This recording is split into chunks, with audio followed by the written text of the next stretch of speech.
one. Sino may gusto ng kare-kare? Tara, mag-kare-kare tayo. Pata. Yan, mag-isa na tayo ng bawang.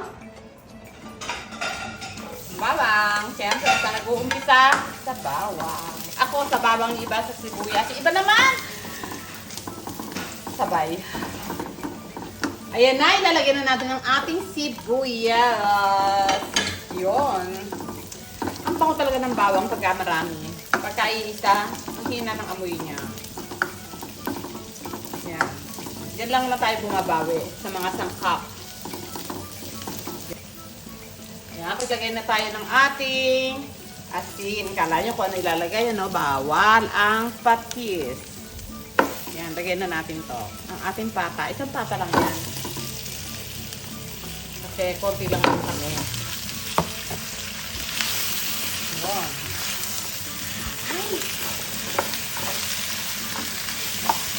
Nagkamali po ako. Bakit perfecto? Na-late po ah. Na-late. Dapat ito niluluto. Pagkatapos ng bawang, sibuyas, eto na. Hayaan mo na, hindi naman yan magagalit. Hindi naman yan nangaaway. Ayan. Pwede naman po. Walang masamang epekto yan. Ayan. Ang ganda ng kulay talaga ng aswete natin. Hindi tayo naloko. Meron kasi hindi kumukulay eh. Ayan ha. Sabi ko sa inyo ha, pagkatapos ng bawang, sibuyas, aswete. Okay? Nalito lang po si bata. Tao lang. Yun. So, takpan na natin yan. Yun! So, napiputi na siya. Ayan na. Kailangan na niya na. Umihiyaw na siya. Tubig! Yun. Ayan na. Ang ganda ng kulay. So, maglagay na tayo ng mahiwagang tubig.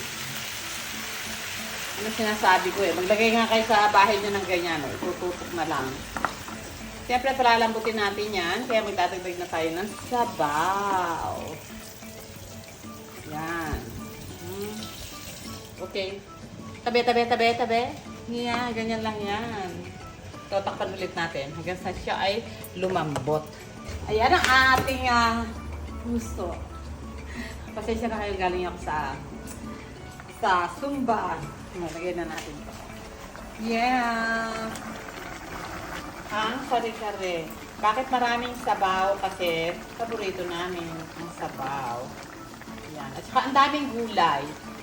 Kasi ang kakainin lang ni Camille dito talaga ay ang gulay.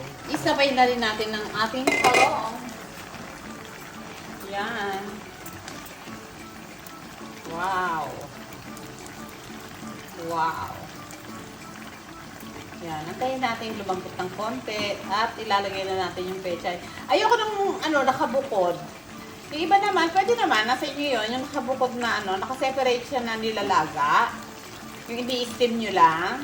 Okay naman din yun. Nasa inyo naman po yun. Yan. Nakaseparate yung gulay. Sa handaan, ginagawa yun. Pero sa bahay, pwede nang ganyan na lang. Yan, bumili ako sa Grindahan ng peanut butter. Ito gagamitin natin. Yan, konti lang. Kasi, siyempre dahan-dahan lang sa paglagay. Wow. Bago natin ilagay si pechay para may lasa na.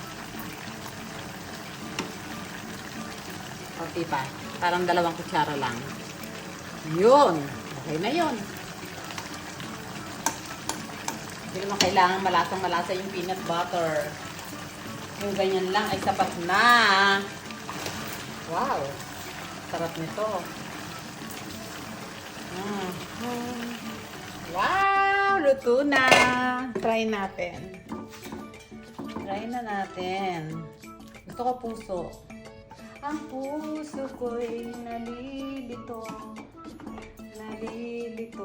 pag nakikita ka.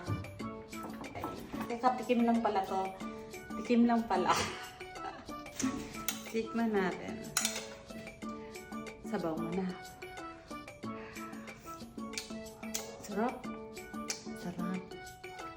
Yan. Siyempre, mainit. Ako, yung ating collagen na pata.